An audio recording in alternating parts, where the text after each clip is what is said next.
सबूत नहीं है, लेकिन कि रेडिएशन ब्रेन ट्यूमर पैदा करता है।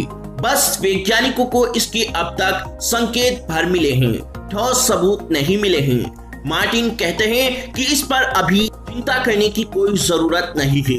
हालांकि मार्टिन कहते हैं जो मोबाइल रेडिएशन के एक्सपर्ट हैं, 90 से 95% हमारे शरीर पर रेडिएशन का दबाव स्मार्टफोन से आता है, जो मोबाइल हमारे आसपास इस्तेमाल हो रहा है।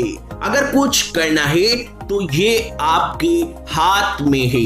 लेकिन दोस्तों यहाँ पर एक बात समझने वाली और है, जो पहले 3G 4G के टावर्स होते थे वो शहर से काफी दूर रहते थे, पर ये जो 5G नेटवर्क है इनका एंटीना काफी छोटा होता है, इसीलिए इन 5G का एंटीना छतों में ऊपर लग सकता है और स्ट्रीट लाइट में लग सकता है। तो इसीलिए इस 5G की जो रेडिएशन होगी वो हमारे शहरों के बीचों बीच ही होगी। इसीलिए इन रेडिएशन का असर हमारे शरीर पर छोटा मोटा कुछ देखने को मिल सकता है, लेकिन इन 5G रेडिएशन से कोई भी बड़ी समस्या जैसे कैंसर वगैरह नहीं होने वाला है।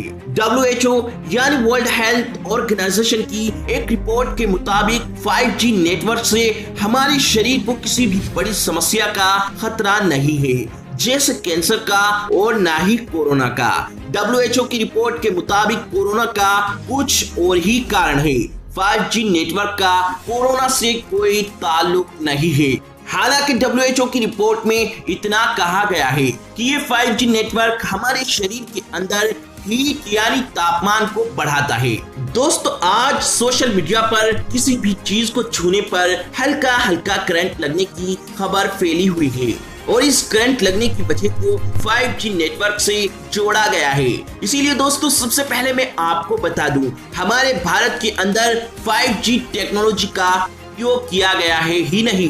अभी तक हमारे भारत के अंदर ये 5G टेक्नोलॉजी आई ही नहीं।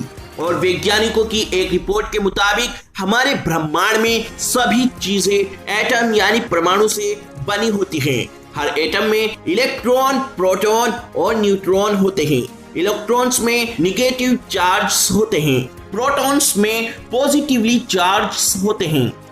सामान्य तौर पर किसी भी तरह के घर्षण के कारण हमारे शरीर में इलेक्ट्रॉन की संख्या बढ़ जाती है और दूसरी वस्तु में कम हो जाती है, जिसके बाद हम जब किसी भी चीज को छूते हैं तो हमारे शरीर से एक्स्ट्रा इलेक्ट्रॉन बाहर निकलते हैं, तब हमें करंट महसूस होता है और साइंस में इस करंट को स्टैटिक करंट कहा जाता है। सर्दियों के मौसम में स्टैटिक करंट का ज्यादा असर देखने को मिलता है, क्योंकि सर्दियों में हवा में नमी कम होती है।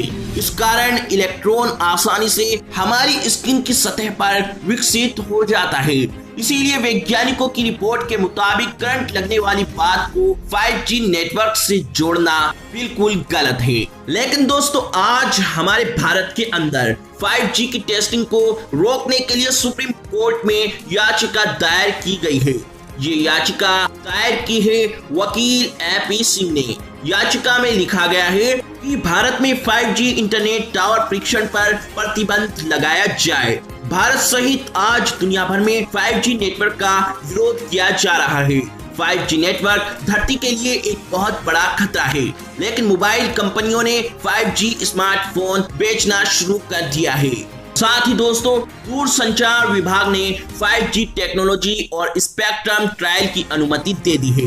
अब दोस्तों अगले हफ्ते से ही 5G नेटवर्क की टेस्टिंग चालू कर दी जाएगी, क्योंकि दोस्तों सभी वैज्ञानिक और WHO का कहना है कि 5G नेटवर्क से ना तो कोरोना फैला है, ना ही करंट लगता है और ना ही कैंसर जैसी बीमारी होती है। दोस्तों आपकी 5G नेटवर्क को लेकर क्या राय है कमेंट बॉक्स में जरूर बताएं और हम अच्छी से अच्छी वीडियो आपके लिए लाते रहें। तो इसके लिए वीडियो को लाइक, शेयर और चैनल को सब्सक्राइब भी जरूर करें।